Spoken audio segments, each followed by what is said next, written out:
Hello, welcome to the Tutorial Academy. Welcome. My name is Debo. I'm a tutor of Eup1501. And welcome. My number is 0726843 WhatsApp me if you have any inquiry regarding Eup1501. Today we're going to start with our assignment number 1, Eup1501. Assignment number 1. Guys, my aim is for us to finish before 30 July. Must be done for assignment 1, 3, and 5. You understand? We must do assignment 1, 3, and 5 before the 30 July, because this assignment, they are discussions. We can do them before even the grouping start. You understand me, guys? So now we're going to the first session, which is about digital divider. Here, guys, is you can go to my website at www.demotutorialacademy.com, or you can email us at info@demotutorialacademy.com. Today we're going to do this thing called digital divider. We're going to do digital divider. What is a digital divider, guys? Digital divider is the gap that exists between an individual who have access to modern information and communication technology and those who lack access. You understand? Those who have computers and those who don't have computers. Those who have access to internet and those who don't have access to internet. Then we call this digital divider. Digital divider. You understand, guys? There are 3 keys stages that influence digital divider equalities white and white. There are 3 keys, you understand, that influence the digital inequalities white and white. Even in South Africa, let's look here. Digital inequality is an evidence between communities living in urban areas and those living in rural areas. You understand this? Between socio-economic groups and between less economically developed countries and more economically developed countries, between the educated and the uneducated population. Here, there is a gap, you understand? The gap exists between these people. People who stay in the area, rural areas, back in the villages, and people who stay around Gauteng, there's a gap between them. Here we have access to technology. We have the free Wi-Fi, we have the free Wi-Fi all over us. You understand? So, and here, if you can take statistics, you might find that maybe 30% of the population around Gauteng, they have access to computers, you understand, and internet. But as you compare them with people in the villages, they don't have access to computers. You understand? You understand, guys?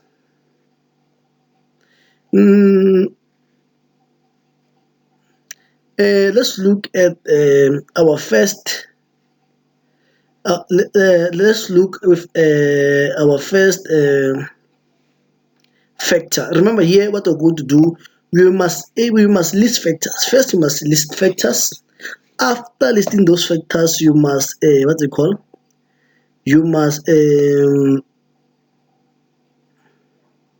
you must be able to give the solution, and after giving those solution, you must go and read other people work. Then what we're going to do in those people work, you are going to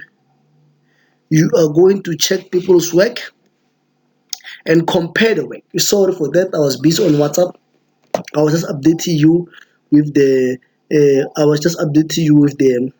that was starting by 8 o'clock. I'm sorry for that. I was just looking at my WhatsApp. They want to know what time are we starting, and we've already started. Okay, we have 3 types of digital divider. There are numerous types of digital dividers that influence our effort in accessing the internet. Some of the vivid gaps in digital inequalities include gender. If we check, for instance, If you check gender, gender has got a big influence. If you check females and male, uh, you'll see the difference. You'll see that male mostly they have access to, they are more advanced when it comes to a computer or an ICT as compared to females. Most females they prefer cooking. Most of them they spend the time doing the household work. Matter when you check the male part, the males males are always on the internet. You understand? Let's check on the social divider. The internet access create relationship and social cycles among people with shared interests. Social media like platform like Twitter and Facebook create online peer group based on a similar interest. More than ever, interest usage has influenced social stratification, which is evident in society among those that are connected to the internet, and those who are not connected. Non-connected groups are sidelined since they don't share in the internet benefit of the connected groups. Let's check the universal access divider. You see, here individuals living with physical disabilities are often disadvantaged when it comes to accessing the internet. They may have the necessary skills, but they cannot exploit the available hardware and software. Some parts of the world will remain segregated from the internet and its vast potential due to lack of digital literacy, skills, slow education levels, and inadequate prevalent and infrastructure. Broadland infrastructure. You must mention a factor, try to explain the factor, and also give a solution. Here's my solution. So, government must make sure that computers are widely available in remote areas and most people should have internet access. This is a solution. So what you must do, you must list the factor, explain the factor, then give a solution. You understand? Of their daily life and don't need it to communicate or function throughout them. Those over the age of skill does not make use of internet or go online as frequent as what the young group hold. Many of the old group in South Africa didn't grow up knowing and learning modern communication, modern commutation of technology and the internet. Some of them don't know how to make use of any of the online modern or modern technology. Government need to come with programs which motivate adults about the importance of ITCC. Yes, is another what is another solution. You understand? Let's check the income. Income is also a factor which widens the gap of ICT.